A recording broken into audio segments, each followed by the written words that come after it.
So gather around.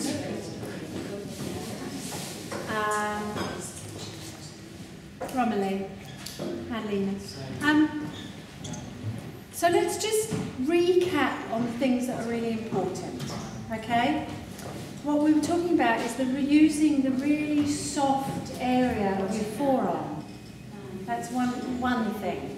When we offer that very soft area of the forearm, then it's a bit like having it's the same as having soft hands, okay?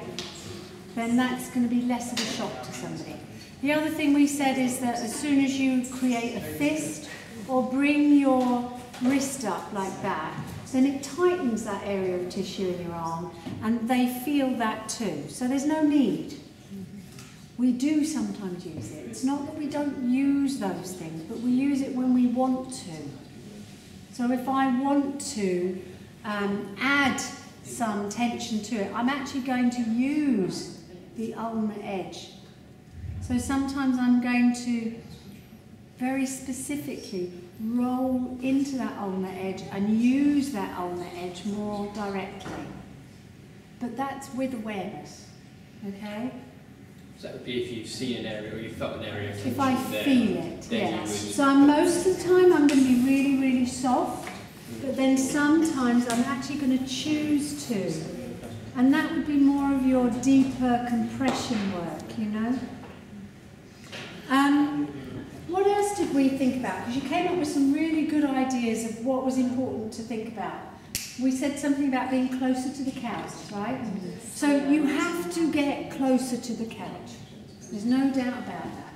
You have to get quite close in because you're leaning. What else? Keep your whole body behind the arm that's moving. Yes? Keep your whole body behind it. Doesn't matter whether it's going that way or if I'm going that way. My shoulder needs to be behind the main action. Why? Because you're not moving your arm. What you're doing is your arm becomes a tool and you're using your whole body to just ease through that. So the movement comes from your lower body, and actually what we said as well is it feels like hard work. You're doing something wrong.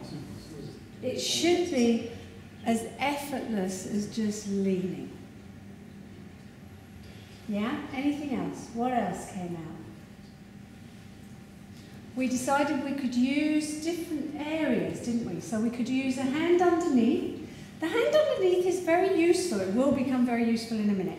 The hand underneath is quite useful if you want to guide the arm more specifically through an area. And then some of you quite rightly found out that actually the hand underneath, if you're horizontal with the arm, doesn't work, does it? It works when you're working vertically with that arm, like that. Okay? If you're working horizontally, it can work, but it's not as useful. But what we had was one hand on top. Have any of you worked out so far that depending on where the hand is on top, depends on how much pressure you can put on it, yeah? Really. Because if I'm here, you can really lean into that quite nicely. But I can here as well, actually. It becomes a tool. Anything else? What else did you learn? Because I heard some great things in there. It was leaning in.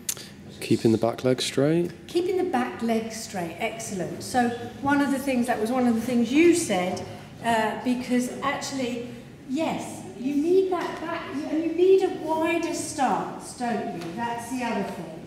When you're working with your hands, your feet are a little bit closer together. When you're working with your forearms, you have a wider stance like this. And yeah, that back leg might well be straighter. And you need to mould. I would say you need to mould your arm wherever you're going. So get used to when we're using, it's a really good practice just for you to get used to using your forearm, to oil using your forearms. Because there you're nice and soft and you're getting the idea of using your arms in different ways. Okay? If you can do that, then you'll feel comfortable using your body and using your arms. Yes? Excellent. Thank you.